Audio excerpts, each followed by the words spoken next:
Bonjour, c'est Cryptoly, j'espère que vous allez bien en ce mercredi 1er novembre 2023. C'est avec plaisir que je vous retrouve aujourd'hui pour parler BTC, pour parler crypto.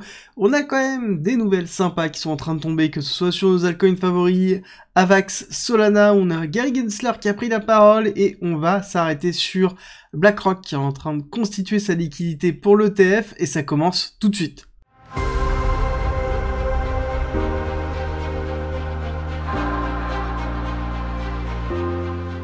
Pour rappel, vous avez toujours la possibilité d'avoir accès gratuitement au parcours pédagogique, qui est une formation de 60 heures, d'une valeur de 400 € qui vous permet d'apprendre la blockchain, la crypto, l'investissement, l'analyse technique, le trading, tout pour devenir rentable, à travers 130 vidéos, 400 pages de guide, des quiz pour savoir où vous en êtes dans votre progression, et le tout gratuitement. Pour avoir accès à cette formation à vie, il suffit d'utiliser la plateforme d'un de nos partenaires, tout est expliqué en commentaire et en description.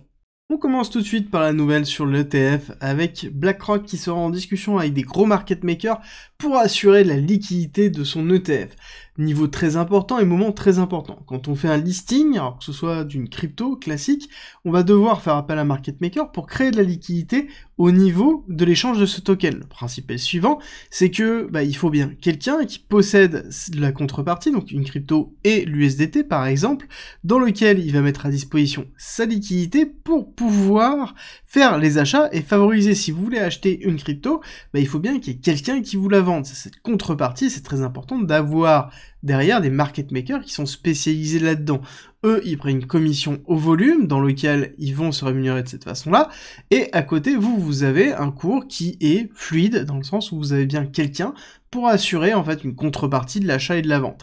C'est exactement le même principe sur un ETF, l'ETF étant une société qui possède des parts d'actifs, comme par exemple de BTC. Et donc, derrière, ça sous-entend qu'il faut de la liquidité pour pouvoir assurer ces transferts monétaires, et c'est quelque chose qui est très important. Ça n'a rien à voir avec le pre-funding, c'est vraiment plutôt quelque chose de classique dans la gestion et la vente en fait d'un ETF.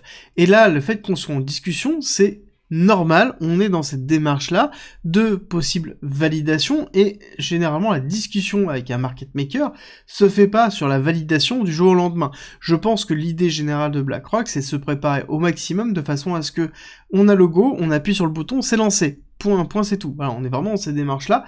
Donc, pour moi, on continue à montrer que, en effet, ça travaille dur sur l'acceptation et la préparation des lancements des ETF spot BTC. On continue dans les nouvelles. Nous avons Avalanche et Avalabs qui proposent la mise à jour Astra qui est vraiment positive pour l'écosystème et principalement pour les subnets. Les subnets, si vous ne savez pas ce que c'est un mini réseau AVAX qui est soit interfacé à Avalanche, en fait la chaîne publique, soit interfacé à rien du tout, étant donné que c'est une chaîne qui peut être privée et 100% paramétrable. Le fait d'avoir une amélioration de l'interconnexion et de la gestion des subnets est essentiel pour la scalabilité d'Avalanche et aussi pour la valorisation de l'écosystème Avalanche, étant donné que c'est à travers les subnets qu'on va construire quelque chose qui va être adopté massivement et qui va permettre d'être ultra scalable. On revient dessus quand on fera la vidéo sur Avalanche. Ensuite, nous avons encore une grosse nouvelle, cette fois-ci pour Solana. Solana qui est d'ailleurs en convention, d'accord, donc très grosse convention, c'est pour ça que ça pousse fort. Généralement, en prévision d'une convention de Solana, surtout avec l'effervescence du marché, on va se retrouver sur une grosse accélération haussière, et c'est exactement ce qu'on est en train de voir là.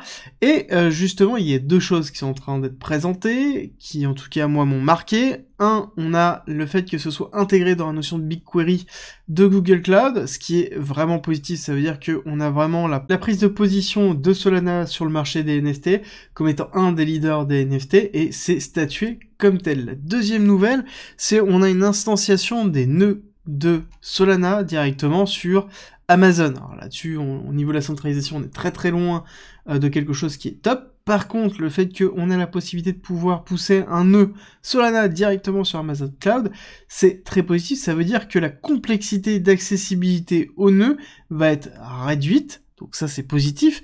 Par contre, voilà, la question est de la centralisation sur Amazon, c'est toujours ça la problématique, il va falloir trouver des solutions autres pour pouvoir construire facilement des nœuds, mais en tout cas, le fait d'avoir ça montre que la convention se passe plutôt bien, je suis en train de la suivre, et quand on fera la vidéo sur Solana, comme d'habitude, je reviendrai sur les différentes nouvelles. Ensuite, nous avons Gary Gensler qui nous a fait un pic-à-bout, un petit peu, avec un message pour cette soirée d'Halloween sur Satoshi Nakamoto et Bitcoin, dans lequel, justement, il parle de plusieurs choses. On va regarder ce petit tweet dans lequel il définit que c'est bien le 15e anniversaire, donc hier c'était le 15e anniversaire du lancement du white paper, et le fait qu'il le souhaite, c'est un peu un alléluia qu'il fait à la crypto, dans le général, et c'est un petit peu la représentation que je vous avais fait de Gary Gensler, où il est anti-crypto, mais pro-Bitcoin. Pour moi, c'est vraiment cette idée-là, c'est-à-dire que c'est quelqu'un qui pense sincèrement que le Bitcoin et, pourquoi pas, Ethereum ont une valeur ajoutée très forte. Par contre, il dénigre la totalité de ce qui se passe sur l'ensemble des cryptos, avec justement cette notion, toute société qui souhaite justement avoir les investisseurs devra passer par la loi. En gros, voilà, la représentation. Et ça fait écho au discours qu'il a fait la dernière fois, comme quoi la crypto, c'est majoritairement de la fraude, voilà, pour schématiser. Et en même temps, quand on lit un peu l'actualité, on se dit, ouais, il a pas si tort que ça, hein. On a notamment le fondeur d'Oyster Protocol, qui prend 4 ans de prison, pour 5,5 millions de dollars de tax evasion. Ouais, bon, le titre il est un peu faux quand on lit un petit peu sur tout l'article.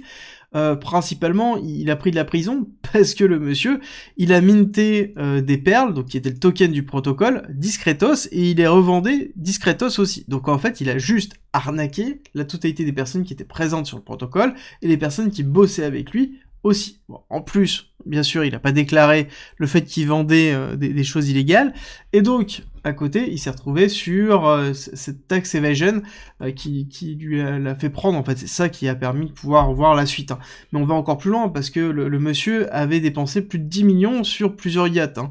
Bon, quand on voit, en fait, ce type de schématique, c'est normal, après, qu'on ait une image totalement pourrie, surtout quand on a un Gary Gensler qui, quand on regarde ces discussions qu'il avait avant qu'il soit à la SEC, quand il était au MIT, les présentations qu'il faisait, il faisait pas des présentations de crypto, il faisait des présentations de Bitcoin, il parlait un petit peu d'Ethereum, mais surtout de Bitcoin, et c'est le projet en lui-même. C'est pour ça que je vous dis que les ETF BTC, je ne suis pas sûr que ce soit freiné par Gary Gensler, je pense que c'est freiné par d'autres entités, parce que c'est un moyen de transfert de liquidité entre le domaine bancaire qui va pas forcément super bien aux États-Unis, et un autre moyen de paiement qui est principalement l'ETF BTC.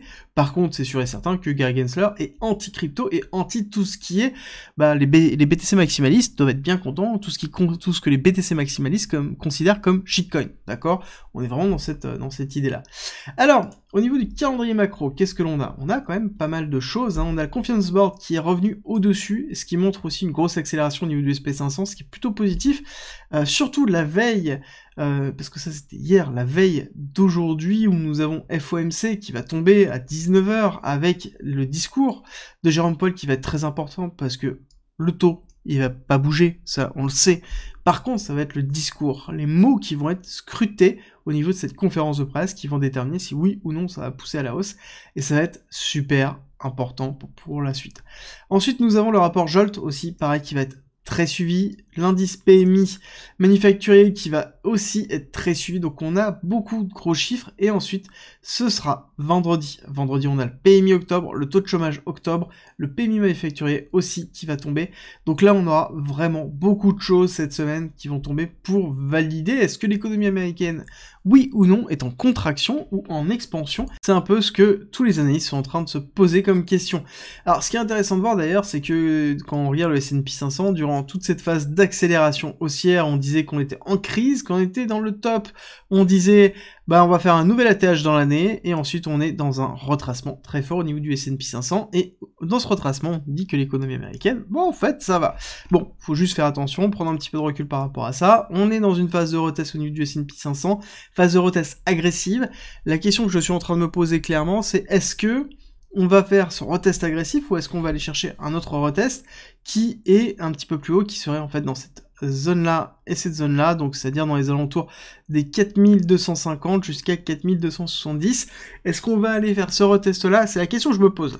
Est-ce que je rentre de façon très agressive sur ce retest-là, je renforce partiellement ma position de short, ou est-ce que j'attends un petit peu plus haut? Je pense que ce que je vais faire, c'est que je vais rentrer de façon... je vais attendre déjà une validation, mais je vais rentrer de façon semi-agressif, donc petite position, et je pense que je ferai un gros retest quand on ira rechercher en fait ce retest-là, pardon, je renforcerai plus agressivement ma position en fonction des différentes nouvelles. Pourquoi? Parce que quand je regarde le Nasdaq, je vois que j'ai encore de la marge pour le retest, donc ça sous-entend que j'ai encore de la marge de progression, je peux aller chercher un petit peu plus haut, et ça veut dire aussi qu'on peut avoir un S&P 500 qui respire un peu plus fort, et donc je n'ai pas forcément envie de me surexposer maintenant, surtout que j'ai une très très belle position qui continue au niveau du S&P 500 hein, que j'ai construite ici et ici, que j'ai renforcé ici.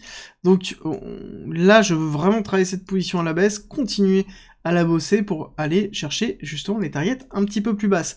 Le Nasdaq me donne les indications que on va chercher un petit peu plus bas, mais avant on va chercher un petit peu plus haut parce que j'ai de la marge et que le Nasdaq est en train de tenir le SP500 et que de toute façon dans tous les cas, peu importe les résultats des sociétés, actuellement le marché réagit mal, hein, on va pas se cacher. Vous faites des bons résultats, bon ben vous prenez une claque quand même. Vous faites des résultats mauvais, bon bah vous prenez une grosse claque. Donc on est vraiment dans cette démarche là.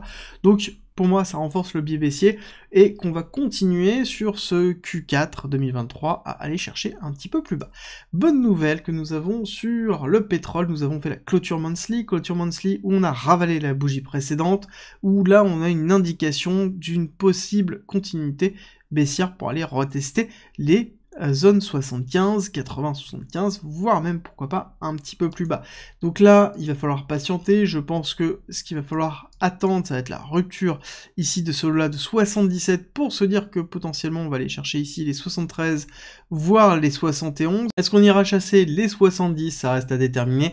Ce que j'aimerais bien, c'est qu'on clôture cette semaine déjà en dessous ici de cette zone de support, donc ça sous-entend qu'on a un pétrole qui va clôturer en dessous, et là, si jamais on a un très beau rebond qui s'effectue comme ça, et un rejet, on aura un très beau signal pour aller chercher des targets beaucoup plus basses, et là on aura un setup qui sera vraiment propre et qui permettra d'avoir une grosse respiration au niveau de l'inflation mondiale, que ce soit au niveau des USA ou au niveau de l'Europe, et ça ce sera positif, on en discutera dans l'hebdomadaire.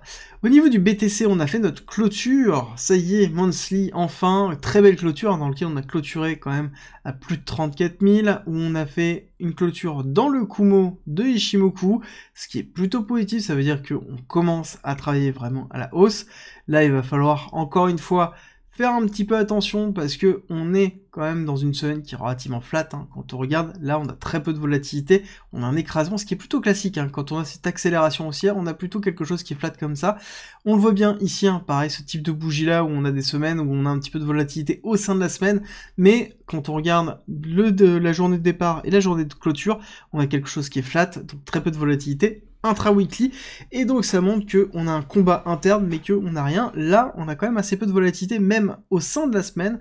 J'espère qu'on va avoir un petit peu de volatilité aujourd'hui, demain ou après-demain, pour voir un petit peu plus que cette zone de ranging qui est en train de se mettre en place, parce que là, j'ai bien une confirmation de la zone de ranging, avec principalement un travail de la zone médiane, où on voit bien qu'on est en train de la bosser une fois, deux fois, trois fois, quatre fois, cinq fois. Ce qui est positif, c'est qu'on est en train de former un range dans le range, dans la partie haute, d'accord? Donc là, on a quelque chose qui est plutôt positif pour un renforcement haussier, mais ça reste, dans tous les cas, une partie de range. On est en haut, on va chercher le bas, on est en bas, on va chercher le haut. Tant que ça tient. De toute façon, dans tous les cas, on peut rester dans ce range-là pendant plusieurs semaines. Donc là, il faut prendre un petit peu de recul, parce que, dans tous les cas, on est, encore une fois, ici sur une poussée qui est portée sur la possibilité d'une nouvelle qui, pour rappel, est liée à BlackRock et aux ETF. Donc, encore une fois, tant qu'on n'a pas de news qui tombe sur ça, on n'aura pas d'accélération réelle haussière forte, on n'aura pas de décélération baissière forte. Donc pour moi, on est vraiment dans ici une zone de ranging, de stabilisation, et qui se voit aussi au niveau de l'open interest, où on a quelque chose qui est flat. L'order flow n'a pas de décision, on reste toujours sur une position cohérente dans lequel on a 60% de long parce qu'il y a une grosse partie des shorts qui ont été cassés, mais il n'y a pas de prise de profit, il n'y a pas d'abandon, parce qu'on n'a pas d'autres nouvelles, donc tout simplement le marché attend. Et ça se voit aussi beaucoup parce que les personnes sont en train de bosser quoi? Bah le range, là on voit bien, ici les grosses liquidités qui sont en construction, on voit bien l'évolution de la liquidité dans le temps, et on voit bien qu'on récupère des gros blocs de liquidation, avec quand même plus de 200 millions, 300, 100, 108, 89, donc on a quand même beaucoup de clôtures de liquidation en longue, et en short qui sont positionnés ici dans les parties supérieures. Donc il ne serait pas illogique de voir des mouvements de liquidation avec des déviations, réintégration, rejet pour aller chercher à minima ici les 34, voire potentiellement cassure, rejet, aller chercher plus bas, d'accord, pour aller liquider cette partie-là, et ensuite soit faire un véritable mouvement, soit continuer tout simplement à faire une oscillation, ce qui est plutôt classique dans un trading de range. On a un flux, là on rentre en latéralisation pour absorber la volatilité de ce flux, ce qui est plutôt classique. Au niveau des CVD, on voit que les CVD perp sont plutôt stables, on a quand même une forme de décroissance, mais somme toute on est quand même relativement stable, avec ici l'évolution entre le 27 octobre et ici la clôture du 31 octobre, où on voit que les lots sont à peu près identiques, donc on a une forme de stabilisation du perpétuel, ce qui entraîne aussi une stabilisation du cours, parce qu'on a un spot qui est en train de s'effondrer. Alors généralement quand on a ça, c'est moins marqué, mais généralement quand on a ça, c'est une forme de distribution. Ce qui est vraiment marqué quand c'est une distribution, c'est qu'on a le CVD perp qui est en train de pousser à la hausse, et le CVD spot qui est en train de s'enfoncer. Quand on a vraiment cette divergence entre les deux CVD, on sait qu'on a une distribution sûre. Là, on n'est pas forcément là-dessus, on est quand même sur un CVD perp qui s'enfonce ou qui latéralise, donc il reste quand même la possibilité d'une distribution, mais qui n'est pas encore validée. J'espère que cette vidéo vous a plu, si c'est le cas, n'oubliez pas de me laisser un like et un commentaire, ça me fait toujours très plaisir, et nous, on se retrouve à 13h30 pour parler de SNX, une crypto un petit peu particulière, la crypto Synthetix, et surtout qui a un setup vraiment intéressant. Le rendez-vous, c'est 13h30, à tout à l'heure.